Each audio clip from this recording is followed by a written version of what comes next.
IFM News. IFM News. IFM News. Lokal.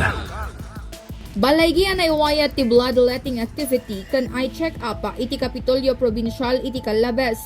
Segona kan ni Mr. Marcel Tabihe iti Provincial Disaster Risk Reduction and Management Office Head. Nakibinuligda iti biyang ti Red Cross kan iti Environment and Natural Resources Office iti Provincial Government of Ilocos Norte tapno mapagbalin tinadakamat nga aktibidad. Mainay iti rayto italupulog at maysay tinagbali na successful donor ang nakaidonar dagitoy iti 450cc ti dara iti tunggal maysa.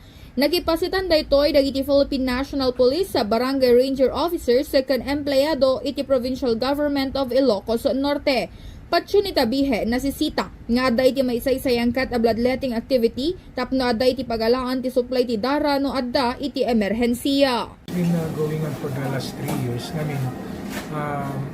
Tayo ulit nga dito ada dagiti emergency cases tayo ang kasapulan ti dara dagiti pasyente ket no awan iti readily available nga pangalan tayo nga blood bank ket narigat. So para dito kadagiti empleyado tayo at least agad kani tayo nga mapanagsapsapulen no kan ti donar at least at napangalaan tayo nga insigida no kasapulan. Kabayatan na naigidan pa iti pan na kayawayat ti I-check up babaan iti koordinasyon ti Carmeli Eye Center nga dinarayan tinarway a benepisyaryo. Para iti IFM News, Idol Bernadette Toledo, Tatak, IFM. IFM News. IFM News. IFM News. Lokal.